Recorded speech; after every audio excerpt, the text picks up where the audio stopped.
Alright guys, well I'm back today with one of the most impressive LPVO first focal plane optics I've ever seen, and this one is available on Amazon.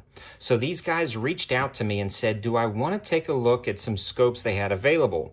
And looking through their catalog, nothing quite struck me at the time, but they said they had one being released soon, and this was it, and I said, absolutely, that looks awesome. So the MSRP on this guy is right at about $200, but the release price is $169.99, so it's already an impressive deal. It actually comes with the optic itself, scope rings in the box, and a sunshade, but it gets even better. Right now, there's a clickable code on the Amazon link that I'll link in the description below for 5% off, and then they've got a 20% off code, and when you add all of those together right now for this initial release, this optic comes out to be about $127.50 with free Amazon Prime shipping, and that blows me away for the quality, craftsmanship, and just overall performance of this optic for the price. Definitely check it out if you were looking for an LPVO. So I want to talk about the basic specs and features, and then talk about why I like this one so much compared to others on the market. This one actually comes with a 30mm tube, and then it grows a little bit, and that's not really for the lens at the end. The lens is buried right here, but that allows you to add the kill flash on the end, and that kill flash is going to be an anti-glare device that's kind of a honeycomb pattern, and what that's going to do is if you're engaging a target, that's going to break up the reflection on the other end.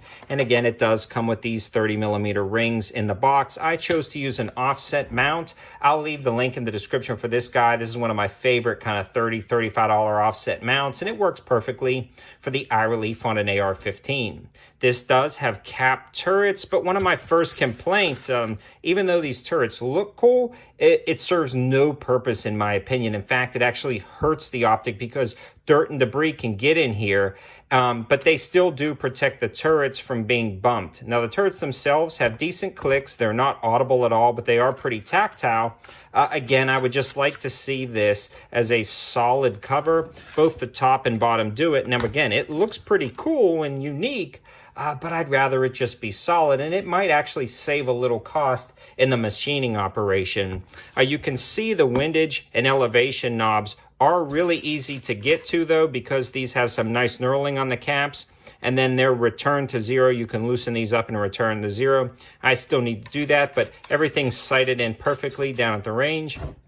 And then this one is actually an illuminated reticle, and the illumination knob is located on the side. And what's really nice about this one is it's a huge illumination knob. It takes those standard CR2032 batteries, and then it's got very nice texturing and on and off positions between each of the brightness settings. Now, this one gets bright enough for dusk or twilight use for hunting, or maybe inside your home for personal defense at night, but this does not get daytime bright. Don't even expect it to.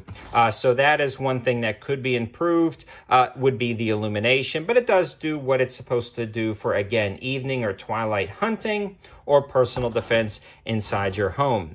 Moving along, it does have the zoom lever located on the back. It's kind of built in right here. Now, this is a little bit stiff. I haven't found it breaking in. I've taken it to the range a few times before this review, and it hasn't really broke in. It's still a little stiff, so maybe this being a little bit looser would be nice, but it does have some nice texturing, and this lever built in is pretty key, and this is a 1:6 power. So you can zoom this to the 1 power setting and use this as sort of a red dot. And that's the advantages of an LPVO or low power variable optic. It allows you to take it to the 1 power setting and take your shots up close with both eyes open, very similar to a red dot, then zoom into the 6 power setting to take a really far shot. We'll talk a little bit more about that in conjunction with the reticle in a second, but I do want to mention the diopter is really nice to adjust, and this one is actually pretty tight as well, but not as tight as the zoom lever, but I like it here because you don't want this bumping around. So to get everything dialed in for your particular eye, that's really nice. I want to show you guys the specs and features on the side. You know, shockproof, waterproof, and then it's going to give you that N2 purge, and it's got a pretty decent warranty. You guys can look up all of the information about the other specs and features if I've missed something in that Amazon link in the description below. So with all that being said, why do I like this one so much? And it boils down to a few things. This is a first focal plane reticle, meaning as you zoom in and out, the reticle gets larger and smaller, as you can see in the intro. This allows this MOA-based reticle system to be accurate at every single zoom level. So when you're looking at those hash marks and it says 2 MOA, it's actually 2 MOA at every single zoom level.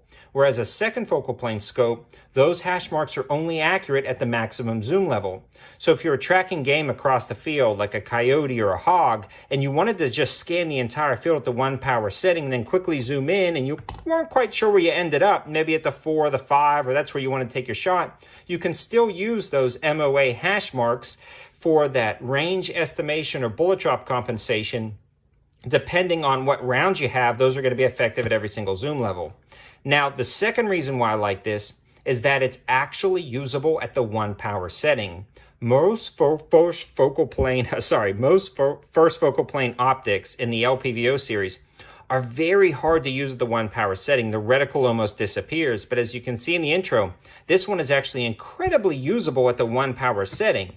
Now, granted, a second focal plane optic is going to be always a little bit better at the 1 power setting than a first focal plane, but you get all of the advantages of the FFP for that range estimation and bullet drop compensation at every zoom level and a usable 1 power, which I haven't seen except for on like the $500 primary arms or the $1,000 SIG. This is really competing with that, which is crazy to say for the price when it comes to how usable the reticle is at the 1 power setting. The other thing that's blown me away about this is that glass clarity. The glass clarity is insanely impressive and is really competing with $300 and $400 optics. And again, sub $200. In fact, with all these codes right now at the release, like about $130. It blows me away. The light transmission and glass clarity, this thing is really good. The eye box and eye relief is actually pretty decent on this scope as well. The eye box and eye relief, meaning how far or close up before that reticle blacks out or becomes unusable, is really forgiving. The left, right, up, and down is also really forgiving, which is good, especially at the 1 power setting for CQB, personal defense shooting. This is going to allow you to take shots around corners, not have your face perfectly behind the optic, and still make out the reticle system. In a nutshell, guys, there's not too many negatives about this optic. Really pain that they did not have these as a full covered cap. That's really frustrating, but I can absolutely get over it. Or even if I'm taking it to the field, I can put some tape over it or something. Not that big of a deal. And honestly, I think even if you get dirt or debris, these caps are sealed enough and low profile enough that it wouldn't even matter. A lot of turrets are already exposed. I just think maybe some grit and grime could get in between the cap and the turret. But again, really not that big of a deal, like minor compared to all of the amazing specs and features and performance you get out of this scope. And I can tell you guys, when I review stuff on the channel, a lot of times things go out of stock quick. I think this is going to be one of them. I think this is going to be a game changer in the first focal plane optic category. I haven't seen anything like this in the price range that is so usable at the 1 power setting and has all those features. And I also want to give a huge shout out to Callaway Ballistics for sponsoring the ammo for this video. These guys sent over the 9mm ammo to help make this video. They make some new manufactured stuff, reman, even this really impressive 147 grade subsonic ammo, and it burns really clean. You don't have a bunch of just nastiness after you're done shooting suppressed. Definitely check them out. I also have the coupon code 704TACTICAL for free shipping on ammo orders over $200 from Callaway Ballistics. Definitely check these guys out if you're looking for some ammo. And definitely check out this LPVO from Eris. It is just a solid option for the money. Again, all the codes and linking will be in the description below. Thanks for watching, guys. Have a good one.